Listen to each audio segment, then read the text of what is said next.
The year of the divorce, the year of the horse. Okay. She's not waiting for a man on a white horse to carry her away. She's waiting for a flame. She's the girl on fire. Um, okay. So what I was saying is, the women, they're ready. They're about to take this journey with us, y'all. It's literally the energy underneath is that they're getting ready to take listen, they're close. When I say they're close, they're close. The thing is, what do I do? Because I have more respect now. I'll use the word more understanding. Let me change that. I don't have respect for it. But I have more understanding now for the psyops that has been done on white women all this time. Granted, some of y'all were willing participants in it. However,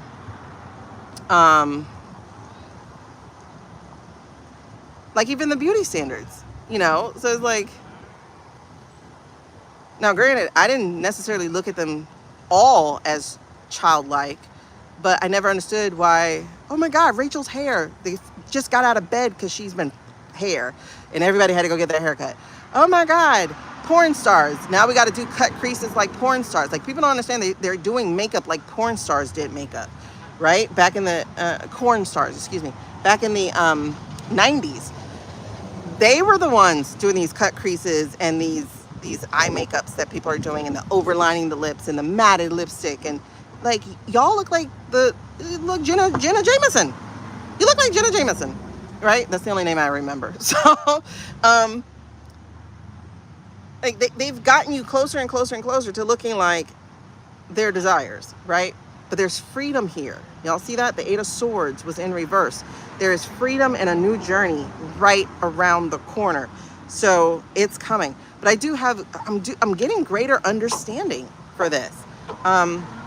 Just like with my friend, I had the understanding about, I started to understand that, first of all, white houses are not the ideal houses that they're made out to be in movies. Like, grew up on Leave It to Beaver and all those kind of movies. But and it's like, okay, you're married, but you're still single. Your man's gone for 3 weeks out of a month. You're still single. I'm not talking about some guy in the military. I'm talking about some guy who's on a business trip, and then you find out he has a whole nother family. So you're the vacation. You're the business trip, right?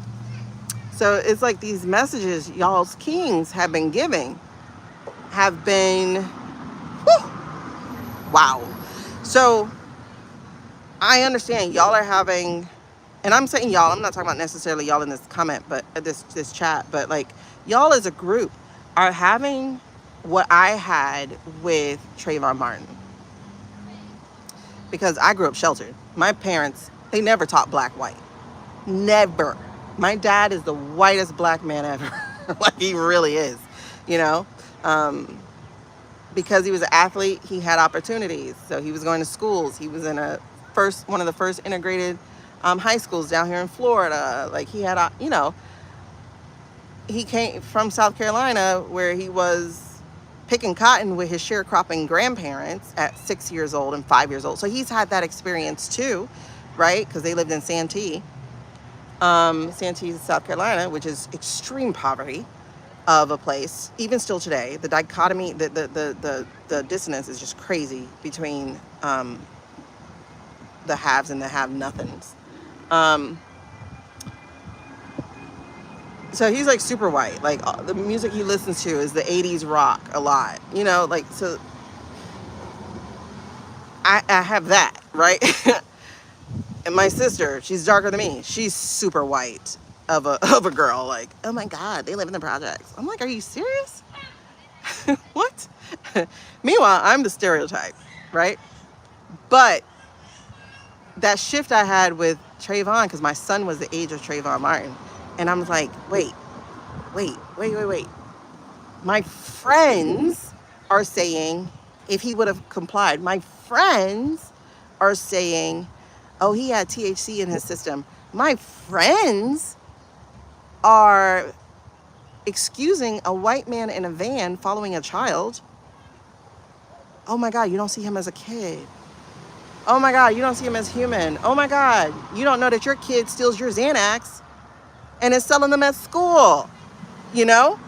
And I'm like, these were my friends, you know? So a lot, what y'all going through with your MAGA families and stuff like that, I went through this with Trayvon Martin and Michael Brown. And because I was in an MLM with Michael Brown and, you know, Ferguson and Eric Garner and, you know, I Can't Breathe. Like, I was in that during that time, what I call Bloody Summer, 2015 or 2014 or whatever it was.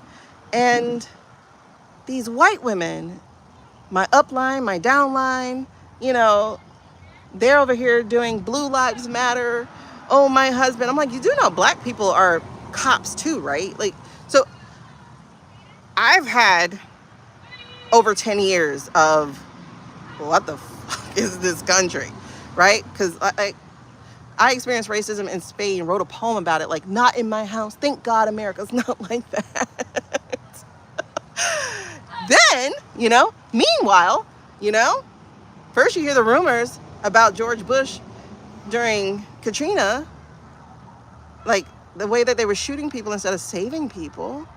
What? And then you see the documentary, and it's like, oh my God, this shit was true, right? So my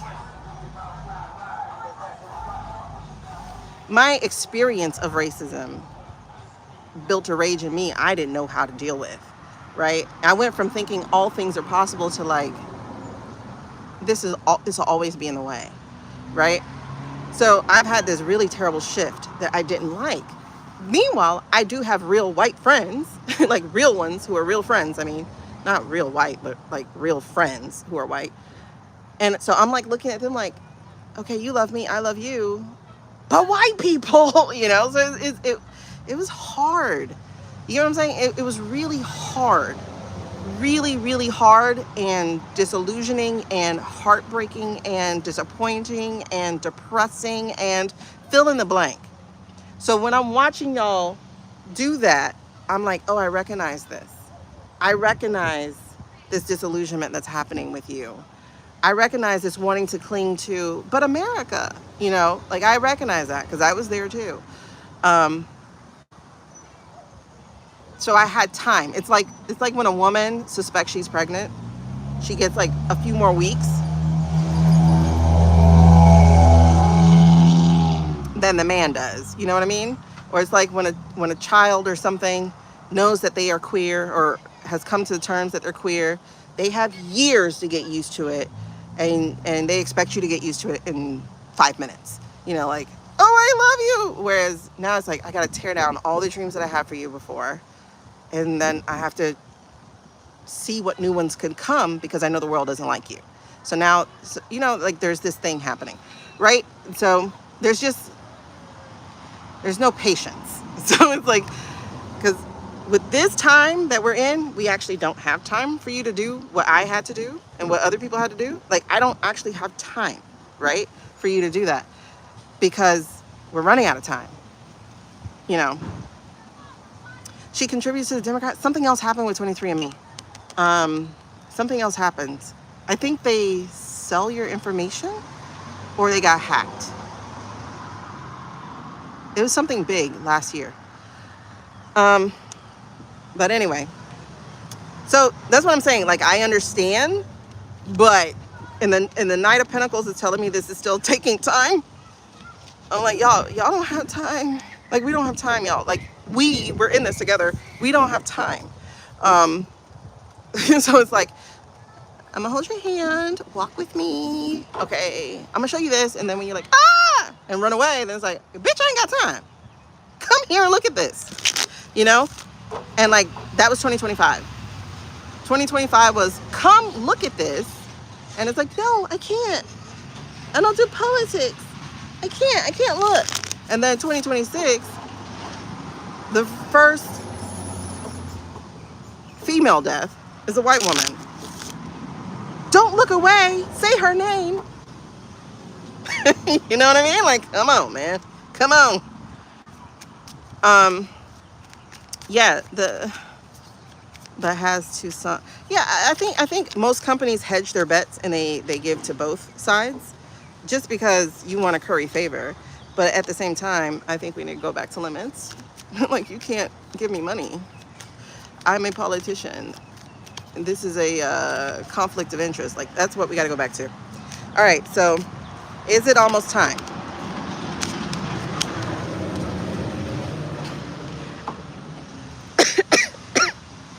I'm sorry. I was gonna say 2025 helped, and then I got the coughing fits. 2017 helped.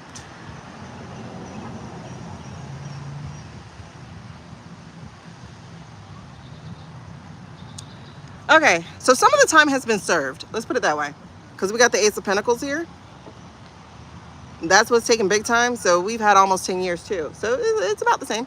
2017 helped. Pussy hat time, right? That helped. It got us there a little bit. They suffered a major data breach. Why does that feel I-state? I don't know, girl. That feels I-state. Maybe that's what this is. I-state document.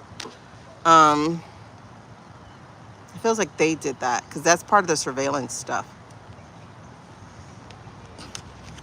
But yes, 2017 helped. Y'all remember the pussy hat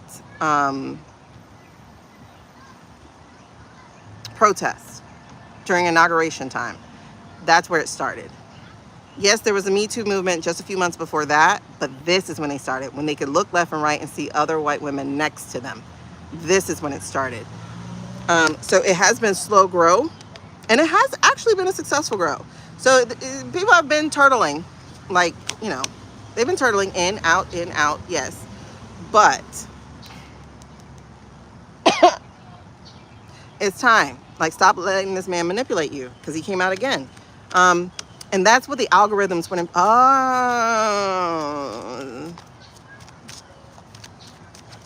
Okay, because that is right after Hillary. That was the Me Too movement. Oh my God, 2016 was...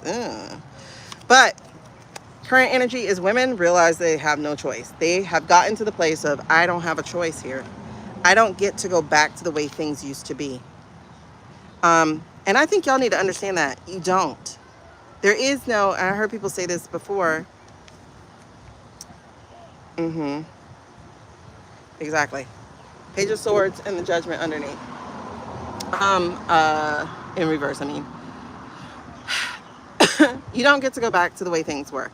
And there has to be accountability. Please don't just accept people back without judgment. They have to be judged. And by judged, I just mean acknowledge what you did. Like, it's not, oh, I was hoodwinked. No, actually you weren't. You were, but you weren't. You know? Like I say, hoodwinked with all this patriarchy, but the choice that was before you, that wasn't a hoodwink. That wasn't a hoodwink at all. You know? So it's owning up to the truth and speaking your truth. And they're page energy. They're not yet queen energy, not yet king energy. They're page energy. So this is new. And that's okay. I'm okay with you being new. Exactly. The nerds warned them. But again, remember, algorithm, baby. Remember, algorithms. That's why they worked very hard to threaten TikTok into submission. TikTok submitted, and then they still were like, now give it to me. What? Because TikTok submitted was penalizing us, but it wasn't quieting us fast enough. You know? Yeah, willingly hoodwinked. So it's like, okay, I was fooled because I wanted to be. I was fooled because I needed to blame someone else for my own misery. I needed to blame someone else for what my soul was telling me or my spirit was telling me wasn't right. Give me that. You give me that, I'll be like, come on, girl. Come on, we got work to do. Let's make this poster. You know what I mean? But they're like, I was hoodwinked. No, baby, that's putting the onus on someone else's shoulders. Own your shit, right? Acknowledge, accept, and then do better. No, apologize. There we go. It's 3 A's. Acknowledge your role, accept your role, and apologize for your role. Or we could say, you acknowledge your role, you apologize for your role, and then we can accept you. Like, we need all three. It's a pyramid. It's the strongest structure. You need to have all three. You have to acknowledge, accept, apologize. All right, what is the current energy? Then we can say, all right, bitch, come on, let's go to lunch. Let's talk about it. Let's talk about what we're going to do. But no. They're like, Jasmine supports Israel. Does she? Or do they keep doing dirty packages? You know, like, stop being so reactive to people making videos. Like, everything that I say, I show you the proof. Exactly. Easily manipulated. This is the problem. Refusing to see the truth. This is the energy behind it. This is the energy over everything. This is the energy of why it took so long. Because the truth requires the mirror. The truth requires you owning it and grabbing the pen and realizing you were the author of most of it. Most of the lie. Okay? And you have to rewrite the truth. But I'm feeling some Queen One energy coming. It's like the spirit world is the safest drug into independence and self. It's like, I'm accepting that I'm spiritual. Okay, keep doing the work. Keep doing the work. Like, just keep on. There's more to it. But it's heavy, and I'm telling you, it's coming at you fast, right? So it's a lot of work. It's a lot of work. And people are getting burnt out. Mind your mental. People are getting burnt out. It's a lot of work. I'm not lying. I'm not understanding that. But you're capable of the work.